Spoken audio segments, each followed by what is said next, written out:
semuanya. Ya ampun, waktu itu cepat sekali ya berlalu. Tiba-tiba kita udah mau masuk akhir pekan lagi aja. Saya Karo selalu menemani Anda di acara Rumpi No Secret. Ditemani oleh Dani di pojok sana dan sudah hadir beberapa bintang tamu yang akan berbagi ceritanya ya. Yang pertama sudah hadir ada Bang John. Ini kuasa hukumnya Amarzoni dan juga Dokter K. Hai dokter. Jangan panggil Dokter K atau gimana nih? Kita kenalnya Dokter K soalnya ya.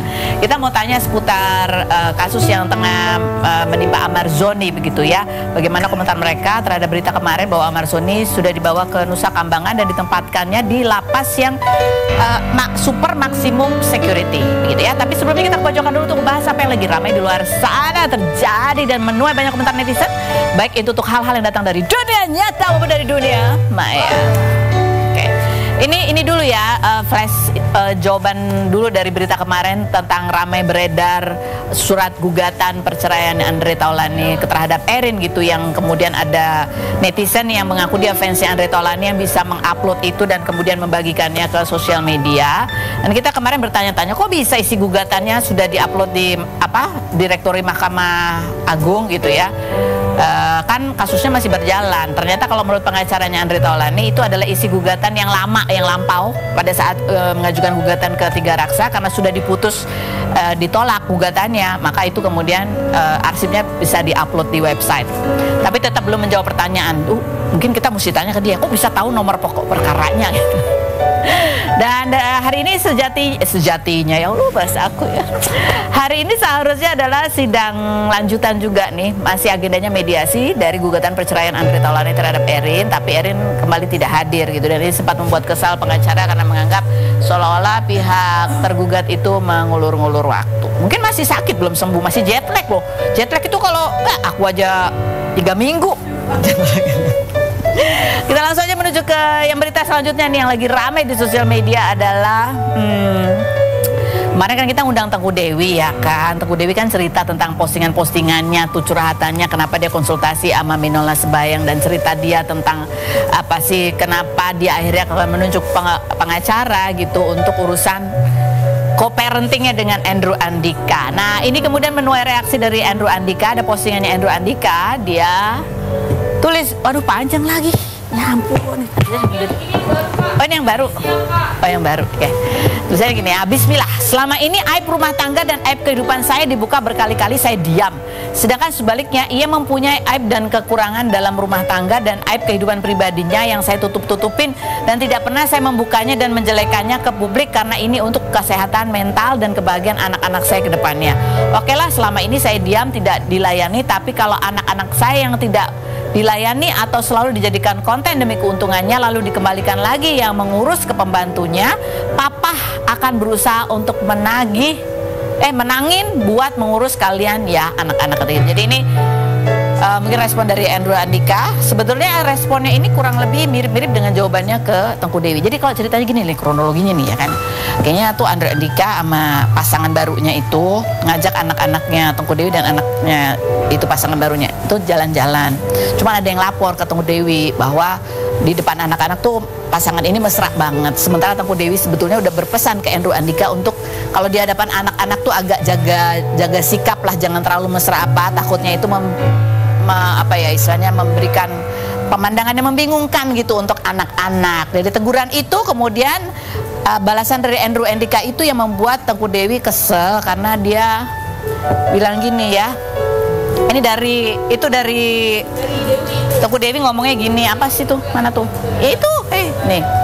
Dapat laporan kamu bermesraan dengan di depan anak-anak. Tolong jaga sikap ya. Anak-anak masih kecil, mereka belum bisa membedakan situasi seperti itu dan menyangkut kondisi psikologis. Kalau kamu masih ingin ketemu anak-anak bersama, tolong tahu batasannya. Kalau kamu tetap nekat bersikap seperti itu, jangan salahkan aku kalau kedepannya aku tidak akan mengizinkan anak-anak bertemu kamu saat ada Oh, jadi nggak akan mengizinkan anak-anak ketemu Andrew kalau Andrew lagi sama pasangannya gitu kan. Sebetulnya intinya ini bukan soal cemburu tapi soal kenyamanan dan perkembangan anak. Tahu jawabannya Andrew Andika kurang lebih adalah ya kalau nggak ngebolehin ketemu anak-anak, jangan salahin kalau dia nggak mau. Kalau Tengku Dewi tidak memperbolehkan anak-anak ketemu dia, maka jangan minta uang. Tanggung jawab, jangan untuk tanggung jawab. Jangan untuk tanggung jawab. Ini adalah pertengkaran yang sangat klasik ya antara orang tua yang co-parenting gitu. Gini ya, nih. BTW ini bukti videonya ada, bukan laporan doang. Doi dan itu tidak menjaga sikap di depan anak-anak. Oke. Terus masalahnya apa lagi? Udah gitu aja.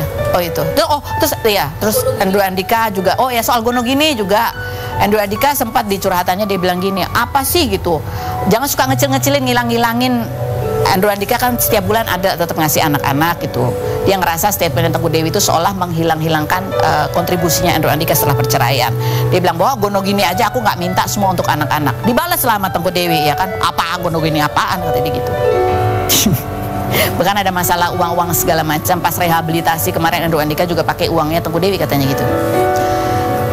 Pesanan ribut. Komunikasi lah makanya. Itu ya. Pentingnya komunikasi. Perceraian itu kadang masalahnya adalah komunikasi. Perceraian itu terjadi kadang-kadang masalahnya komunikasi. Gak tahu aja setelah bercerai juga tetap ada itu masalah komunikasi kalau punya anak. Kayak belajar berkomunikasi dimanapun kondisi. Komentar netizen coba kita baca. Dia aja pacaran mulu, lucu. Yang berikutnya, udah selingkuh, menafkahi sekedarnya, mau nuntut mantan full urus anak 24 jam. Hey, kalau miskin, Oke, lanjut berikutnya. Kayaknya si cewek belum bisa move on. Kalau bisa nyari sendiri, ngapain ngarep nafkah, katanya gitu. Yang berikutnya ada lagi, sama aja kalau bapaknya kerja, siapa dong yang ngurus anak-anaknya? Pasti babysitter lah, apalagi anaknya masih kecil. Yang berikutnya, oke, gitu. Ada yang nuduh. Ya gitulah. Tapi sebenarnya nih intinya ya, ini dari POV aku ya. Sebenarnya ini masalah persamaan persepsi lah. Kalau sama-sama mengutamakan anak, ya kesehatan mental anak, kondisi anak ke depan, pasti keributan ini tidak terjadi. Aku yakin dua orang tua ini sama-sama ingin yang terbaik buat anak kan. Fokus di itu aja deh. Coba kita menuju ke bintang tamu kita yang pertama. Kita lihat dulu kronologi kasus Amarzoni berikut ini. Baik, kita sudah bersama dengan Bang John dan dokter, aku panggilnya dokter K aja ya. Udah viralnya dokter K so. Kita describe foto dulu, kita mau kasih tunjuk ini gitu ya. Ini berita kemarin ya, Amarzoni ditutup matanya gitu ya, dibawa ke Nusa Kambangan naik boat gitu, dan ada video juga ketika dia menuju ke selnya yang super maksimum security di Lapas Karanganyar. Dokter K, yang kamu kan berapa hari sebelumnya gitu kan menjenguk Amarzoni. Terakhir nemenin dia di kejaksaan. Di kejaksaan nemenin. Kamu kalau lihat foto ini gitu, aku nggak berani ngeliat. Kamu nggak berani ngeliat. Kamu sempat ditanya wartawan pada saat itu ketika ada pertanyaan, ada kemungkinan dia dipindahkan ke Nusa Kambangan. Waktu itu kamu masih kayaknya nggak mungkin gitu ya? Ya langsung konsultasi sama Om John karena udah ngeliat berita dari Pak Menteri itu kalau Bang Amar mau dipindahin, itu langsung konsultasi bagaimana Om gitu. Ini gimana kalau ini terjadi, ini terjadi. Gitu. Kamu pada saat itu ketika ditanya wartawan ya pada saat itu kan kamu kayaknya enggak lah gitu. Itu kenapa? Belum ditanya. Belum ada yang tanya. Belum ada yang tanya. Tapi sempat menduga nggak bahwa kasusnya bisa sampai serius ini? Taunya pas di Pak Menteri ngomong gitu aja kan, jadinya langsung konsultasi. Aku apa-apa langsung pasti ngadunya ke Om John. Gimana Om John? Terakhir kamu ketemu nemenin dia pada saat di kejaksaan, kondisi dia seperti apa? Shock, kita berdua benar-benar shock banget gitu karena kita tuh taunya ini kejadian Januari, tiba-tiba Januari 2025 ya. Gitu. Aku juga tahu saat itu kejadiannya gitu kan. Jadi dia telepon, kalau dia bilang aku dibawa kejaksaan, tolong telepon Om John gitu kan. Ya udah aku telepon Om John, ternyata Om John ada sidang kan. Kata Om John, coba kamu yang temenin dulu gitu. Om John cuma pesan jangan tanda tangan apapun kalau belum dibaca atau apalah gitu. Ya udah, jadi saya cuma sebatas. Jadi kejadian ini kan dia di kemarin kasusnya dilimpahkan ke kejaksaan itu atas kejadian yang terjadi di bulan Januari 2025. Dimana kalau menurut keterangan kepolisian ditemukan sejumlah barang narkotika itu di dalam sel di Rutan Salemba. Iya begitu ya. Kamu tahu kejadiannya, dia yang cerita atau pada saat kejadian itu memang kamu juga terlibat untuk membantu? Dia cerita. Jadi udah lewat tuh ya? Udah lewat dan kupikir udah selesai karena pihak Rutan itu minta keluarganya dan Om John datang karena saya belum keluarganya dia, jadi aku minta tolong adik dan Om John dan saya kebetulan juga hadir. Jadi dipikir saat itu udah selesai ya Om ya. Kenapa berpikirnya udah selesai?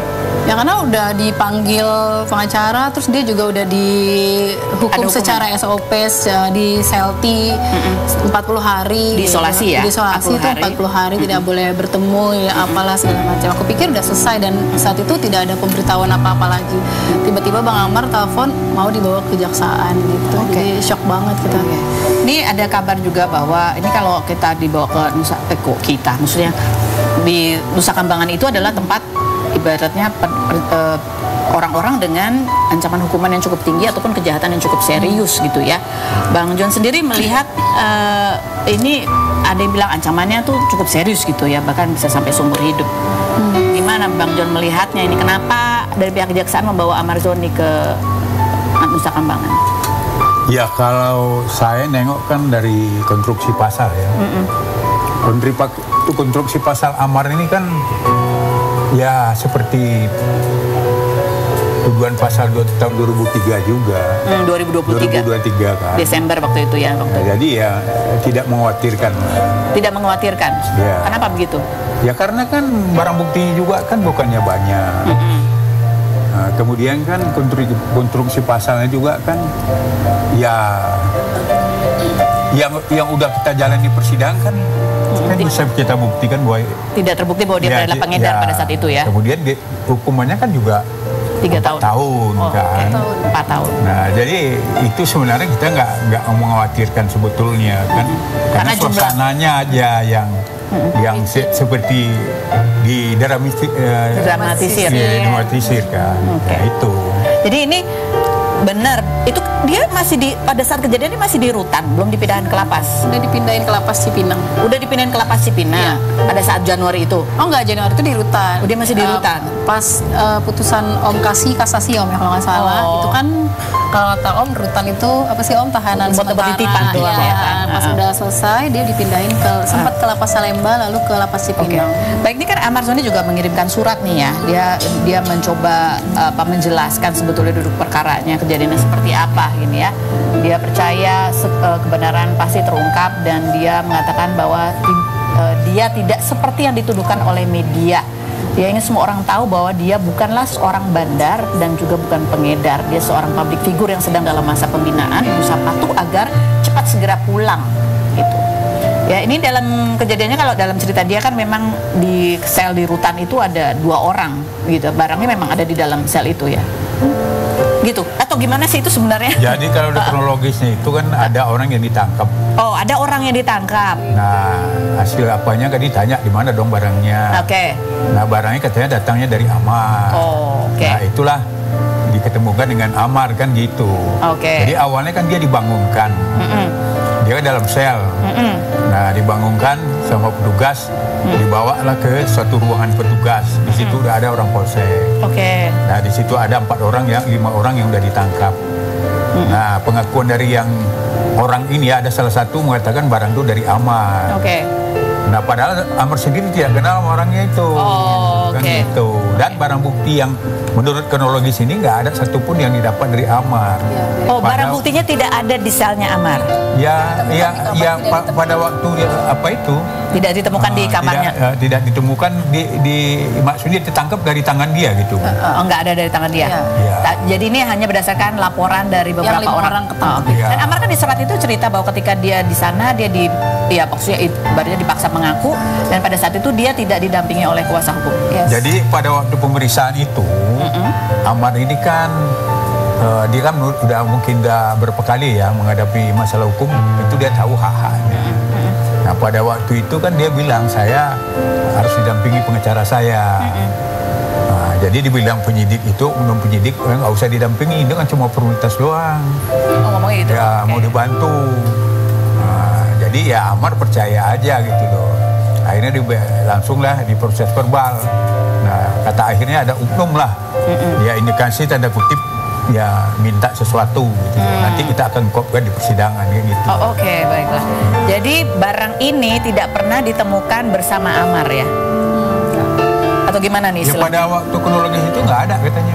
Barang tidak ada di dalam kepenguasaan Amar. Waktu interogasi pertama itu. Interogasi pertama. Terus Ini kan habis itu Amar sempat diisolasi tuh beberapa hari karena kasus ini. Dia cerita juga ke Bang John reaksinya gimana pada saat itu? Ya waktu itu kita kan datang ya ke bagian pengamanan itu. Nah itu katanya memang dia ini diindikasikan memasukkan barang terlarang. Memasukkan. Ya. Kemudian udah dilakukan hukuman isolasi selama 2 bulan. Oke. Nah udah tercatat di buku register. Oke. Nah tapi kan terakhir saya ke Cipinang kan waktu itu saya menanya hak-hak dia dong, asimilasi, remisi ya kan. Dewasa rasa warsa, 17 Agustus.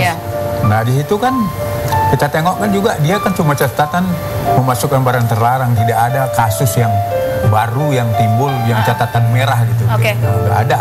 Nah, jadi ya waktu itu karena register ini kan masa potong hukumannya tidak ada. Administrasinya itu kan akan berakhir 25 Januari 2006. Nah, selanjutnya dia akan dapat hak-haknya. Remisi. Ya, itu dari keterangan waktu itu kita dapat. Itulah kita selalu bicara di apakah di media bahwa Amar ini ya hak-haknya akan dapat didapatnya 25 Januari 2026. Oke.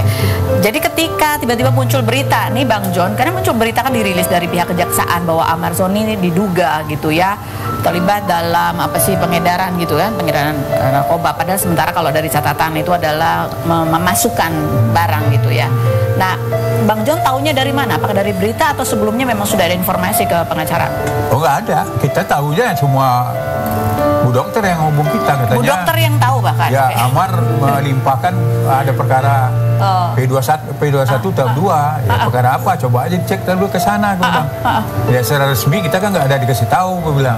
Nah, coba Ibu dokter cek sana persoalan apa. Saya kan lagi sidang di jauh, gue bilang kan gitu. Oke, jadi ceritanya ke dokter ya pada saat itu ya. Pada saat mau dibawa, dia telepon lewat petugasnya kayaknya.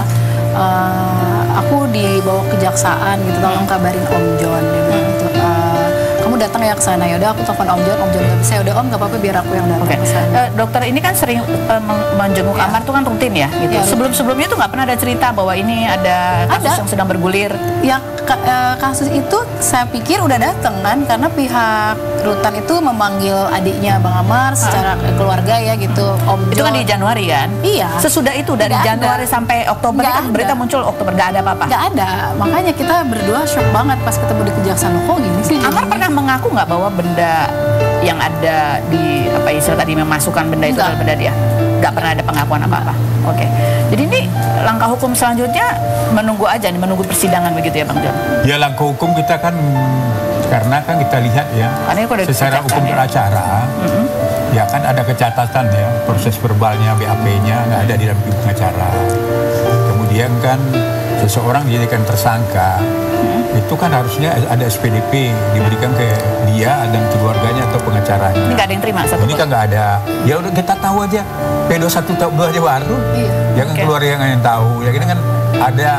Kalau saya tengok dari kronologis ini ada bersesuaian kayaknya mungkin ya bisa aja kan indikasinya karena minta sesuatu nunggu-nunggu nggak ada. Wah tiba-tiba kasus dilimpahkan kan gitu. Nah kan aneh kan perkara ini kan yang nangani cuma polsek loh. Berarti kan perkara kecil. Nah ini yang kita sayangkan juga kok seolah-olah perkara ini perkara seperti adik Budiman gitu loh. Sampai dibawa seperti Hambali ya. Hambali kan kita tengok itu ditangkap di polisi Amerika ya. Ya ditutup mukanya apanya. Ya kan menurut saya itu kan berlebihan juga. Harusnya kan yang begini-begini koruptor yang triliunan loh. Yang dibikin begitu jadi kan akhirnya kan negara ini nggak ada pasti koruptor ketakutan semua nih kalau berlaku seperti Amar ya. Ini kita lihat ini seperti apa sih support dukungannya Dokter Kage selama ini gitu. Ini padahal kenalnya juga baru ya kan sebetulnya dari Agustus 2024. Dekat itu dari Januari bersamaan juga dengan kasus ini. Desember sih. Desember udah mulai lebih intens. Kamu melihat Amar itu seseorang ya sebagai manusia yang sebenarnya juga punya masalah, ada sakitnya juga gitu ya. tapi dia juga ada kemauan untuk bisa melewati masalah ini. Jadi kamu lihat memang dia itu di dalam mungkin secara batinnya ada. Secara batin, secara mental dia mau banget berubah sih. Kamu bilang di situ dia adalah ada kesakitan gitu. Oh ya pasti. Apa sih kalau? Ya banyak lah. Aku nggak bisa ngomongin di sini. Jadi ada luka batinnya. Banyak sih. Dari masa kecilnya dia sampai dia berpisah itu luar biasa sih lukanya. Gitu. Terus kamu sendiri kan mendampingi nih, istilah sering menjenguk gitu. Kamu sempat bercerita bahwa kondisi Aman, Bang John juga sempat bercerita kalau kondisi Aman semakin membaik gitu ya, hidupnya lebih sehat. Emang seperti itu kan? Setelah kejadian Januari itu dia benar-benar berubah banget. Dia benar-benar bertemannya juga sama, ya maksudnya lebih orang-orang tua gitu, lebih ke masjid, acara di masjid gitu, pengajian di masjid. Seperti itu benar. Iya. Dia setiap jadwal maghrib atau isya gitu dia selalu azan di lorongnya dia. Kalau masjidnya lagi ditutup ya ditutup gitu. Jadi kamu melihat bahwa sebenarnya dia dari kemauan untuk berubahnya juga banyak banget sih. Aku mau nanya ke dokter Kay ya. Ini kan kalau lihat Amar jatuh ke lubang yang sama tuh kan berkali-kali dalam waktu yang dekat gitu. Banyak orang bertanya, kok mau sih masih dekat sama Amar, nggak ilfil kah gitu? Enggak lah, kan Amar manusia juga. Dia bukan seorang penjahat, dia cuma penyalahguna narkotika yang harus diobatin aja. Aku dokter, pasien sakit, masa dimasukin ke dalam rutan yang harus diobatin dan disembuhkan gitu. Ini kan banyak dugaan-dugaan apa mungkin Amar tuh deketin hanya karena ada maunya juga sama dokter K, ada ATM berjalan gitu. Ada seperti itu nggak sih? Kelihatan uangnya banyak ya ATM berjalan. Enggak lah, emang dari awal kan emang kenalnya tuh dari Adit, terus bisnis. Nah pas dikenalin sama Adit, Amar tuh banyak meluangkan ide-ide buat bisnisku sama Adit. Jadi makanya aku lebih sering berdiskusi sama Adit gitu. Yang jalanin di luar kita sama Adit gitu. Tapi pernah dimintain tolong jualin apa? Kalau itu emang dari aku sebenarnya. Aku kan ada bisnis properti aset kan yang beredar di sini, aset berlian. Jadi aku kan kadang kunjungan sama temen kan. Nah, kadang temen suka ngobrol, oh ya udah kata Amar coba aku tawarin aja ke temen-temennya. Istilahnya dia pengen berguna juga Kak di dalam gitu. Oke, emang aku sih bantuin jualin asetnya Amar gitu. Oh enggak, asetnya teman-teman aku. Kadang aku nggak pernah sendiri soalnya kalau kesana. Oh, jadi kayak perantara jualin barang gitu. Emang mau jual rumah apa sih? Minta duit gitu pernah nggak sih? Nggak pernah sama sekali. Minta duit ke? Dia harga dirinya tinggi loh. Harga dirinya tinggi, jadi nggak pernah minta duit, minta tolong apa? Kalau bener-bener misalkan dia telepon adiknya nggak diangkat, baru pasti. Dan alhamdulillah aku emang orangnya peka gitu. Jadi aku tahu dia nggak akan berani minta. Karena aku bilang Amar tuh laki-laki yang berharga diri tinggi menurutku. Gak pernah minta duit, minjem duit, enggak, tolong jualin apa-apa. Enggak, justru aset-asetku yang ditolongin jual sama dia. Maksudnya aset-aset temanku ya, bisnis properti itu. Oke, baik. Nah, jadi kamu tuh hubungannya sama Amar? Sekarang? Ya lebih ke intens lah, lebih kan kita juga udah hampir setahun kan. Jadi ya shock banget sih, udah mau bebas Januari ini Om ya. Tahun depan ya harusnya ya. Oke. Nih, nah selanjutnya nih, ini kan kemarin juga sempat ada rame ini dengan Seda Salim ya. Seda Salim kan sempat cerita ya, dia di awal-awal juga sempat memberikan dukungan ke Amar. Ini pada saat rame gini, kamu sempat nanya juga nggak sih ke Amar, Seda Salim itu siapa dalam kehidupan Amar? Jadi kan aku dekat Agustus ya, September, Oktober itu aku emang bilang nggak usah dipublish lah, aku deket atau apa gitu ya. Aku nggak tahu kalau kakak itu jenguk, ya udah gitu aja. Udah itu aja aku tahunya gitu. Itu aja tahu. Dan kemudian baru setelah kakak itu jenguk, baru Amar tuh mengenalkan aku dengan Om John. Om ini dokter yang selama ini ngurus aku gitu. Oh gitu. Oke. Jadi cuma dari situ doang. Jadi Amar ceritanya Seda itu teman gitu. Terus kan ada sempat nih rame sampai mau minta somasi karena dianggap ada pencemaran nama baik yang dilakukan dari pihak kamu. Setelah yang berikut ini kita bahas, jangan kemana-mana, tetap di Rumpinos kan.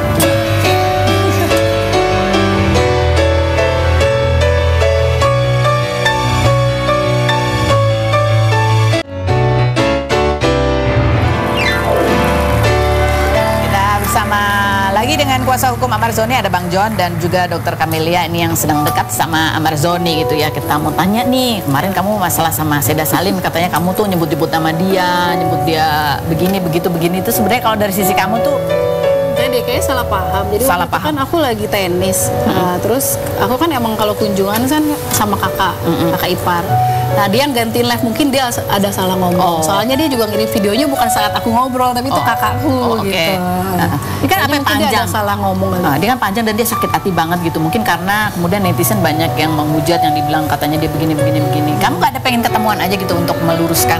Ya, saya nggak kenal, jadi saya bingung juga, nggak tahu, nggak pernah juga ngomong apa-apa tentang dia gitu. Jadi saya ngerasa emang nggak ada apa-apa. Dia nggak ada apa-apa. Kan dia sempat juga kesel karena dituduh, ada tuduhannya bahwa dia merasa dari pihak kamu ada yang menuduh dia manggil-manggil wartawan gitu. Ya itu mungkin kakak iparku dulu salah ngomong atau ya namanya lagi live kan kadang-kadang suka nggak inilah ya kelepasan atau apa. Tapi itu bukan saya, karena dia juga ngasih videonya itu bukan gambar saya. Bukan kamu ya. Kamu juga nggak pernah sebut-sebut nama. Nggak pernah, karena emang nggak kenal. Taunya juga jenguk pas Amar cerita gitu. Dan ini kan bawa-bawa katanya non kata Bang John. Nah, Bang John berarti kan jadi curahan dua sisi nih perempuan ya, dari Seda sama dokter. Kayak gimana Bang John? PR nambah berarti ya? Ya, kalau saya itu no comment lah. Gak ikut aja. Cari aman om ya. Tapi ya baiknya ini, jadi menurut kamu ini masalah kesalahpahaman aja. Iya, kesalahpahaman aja. Mungkin kalau emang dari kakak iparku salah ngomong ya minta maaf ya, oke, karena emang aku nggak tahu. Kamu nggak tahu. Oke, baik.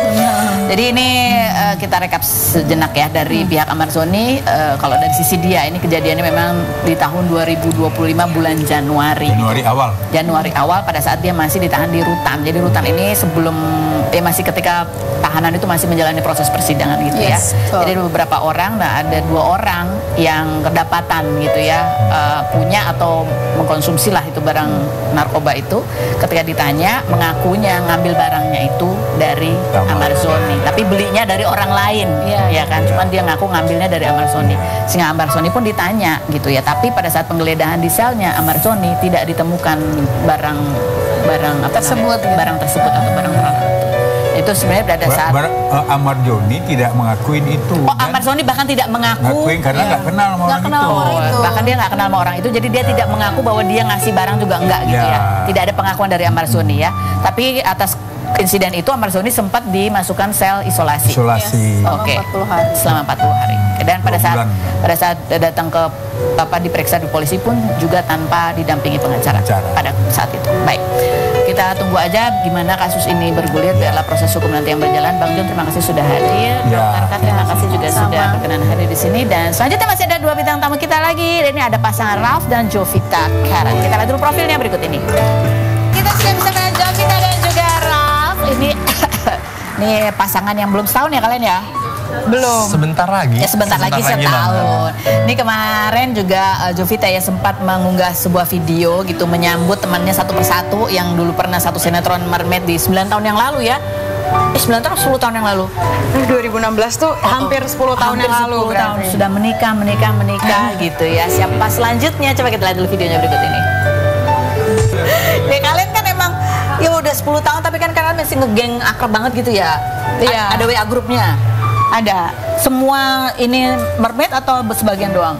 Kita ada beberapa grup sih, ada yang emang full, ya emang full semua castnya, sama ada yang inti-intinya aja yang kayak emang cuman si cewek-cewek doang. Oh, cewek-cewek yang suka pergi-pergi bareng ini, gitu, yang kayak ini yang sering ngumpul-ngumpul gitu ya? Yang sama Ferry Mariadi sama Deswita juga? Iya. Atau itu grup beda lagi yang ada Ferry Mariadi dan Deswita? Yang itu sama. Oh itu sama, jadi ada 2 grup. Jadi ada yang keseluruhan ya, semua ada. Jadi pada saat ini member-member Mermaid yang lain nih, kayak misalnya Angga Yunanda, kan kita juga cukup kaget waktu dia nikah ya, Amanda Manopo gitu. Kalian tuh udah tahu belum sih di grup besar itu? Jujur Li, ayo. Tahu sih, tapi ya kan memang mungkin undangnya dikit gitu, jadi nggak intimate wedding aja. Tapi tahu kalau mereka menikah. Tahu tuh mereka kasih tahu atau? Iya tahu, dan dari manajer juga ngasih tahu. Oh, manajer ngasih tahu. Kalau Amanda Manopo tuh ada di grup dua-duanya atau cuma di satu grup aja kalian samanya? Aduh, aku yang rame-rame dia adanya. Oh, dianya rame-rame. Jadi yang di grup kecil ini cuma cewek-cewek doang? Cewek-cewek sama ayah sama ibu. Oh, jadi ayah yang paling ganteng itu ya? Ayah yang paling ganteng. Laki-laki sendiri. Terus kalian kan sama-sama tuh pergi masih ya, sering pergi ke mana, jalan-jalan ke Bandung apa segala macam gitu. Ini kan sudah beberapa udah ada yang nikah nih. Terus yang nikah-nikah itu ikutan atau ini tinggal yang single-single doang yang pergi? Enggak juga sih, yang nikah kayaknya udah pada susah ya. Dan sebelumkan waktu ya. Iya, terus nggak semuanya pada ikut juga karena kan emang jadwalnya sibuk masing-masing ya. Pada punya kesibukan masing-masing, jadi yang sempat-sempat aja yang bisa. Oke. Ini kan terutama di grup yang kalian sering hangout bareng nih. Itu kan kalau dari si Deswita ya, kan dia selalu gitu. Si ini udah gitu ya. Berarti kan ada tuh proses pengenalan pasangan ke dalam circle kalian itu. Oh iya ada. Berarti kamu juga dong. Itu gimana tuh? Kesan-kesan kamu diapain? Kesan-kesannya. Awalnya kan ayah dan ibu tuh emang udah bener-bener figur orang tua banget kan buat mereka semua nih. Jadi ya mungkin awalnya aku dimasukin tahap seleksi awal kali ya. Jadi di awal-awal ya memang dikenalin dulu gitu. Ya emang sekedar berkenalan aja. Dan jujur yang pada saat itu mengejutkan buat aku karena awalnya grogi dong pasti karena aku merasa ya inilah berarti dibawa ke keluarganya Jovita gitu. Oke, terus? Ternyata luar biasa welcoming, sangat humble, ramah dan seru banget juga. Jadi seperti yang kalau misalkan biasa lihat di sosmed atau apa, mereka tuh suka seru-seruan, hai, rame. Gitu. Ternyata real life-nya kayak gitu juga gitu. Jadi emang apa adanya. Ya mengenai apa ibu dan ayah. Ayah Ferry Mariadi itu kan agak suka posesif banget gitu ya. Kamu diapain sama ayah? Bukan suka posesif, emang posesif banget. Posesif banget ya. Terus? Tapi gimana ya? Ayah tegas, dia tegas tapi apa ya, karena itu juga ayah tuh aku lihat jadi sosok yang aku segenin dan aku sangat hormati juga gitu. Contohnya. Tegasnya sih lebih ke wibawa seorang ayah aja gitu loh. Tapi nggak sama sekali nggak yang gimana. Nggak galak nggak ya? Ada pesan-pesan nggak sih buat kamu? Pesan sih untuk lebih ke mendoakan sih ayah tuh daripada berpesan ya, mendoakan supaya kayak kalau memang niatnya serius semoga nggak ada halangan dan dipermudah jalannya seperti itu. Kamu ada grup khusus nggak dengan pasangan-pasangan masing-masing itu? Nggak ada. Dari cuma cewek-cewek dong ya. Betul. Jadi kalau cewek-cewek pergi ini kamu nggak diajak? Tergantung. Oh tergantung. Tergantung. Ada momen-momen diajak? Ada. Kalau lagi emang mungkin girls time atau apa sih gitu. Oke. Ini kan ya kan satu persatu case-nya Mermaid sold out. Kalian kapan? Selain berikut ini jangan kemana-mana. Tetap di Room Inspirasi.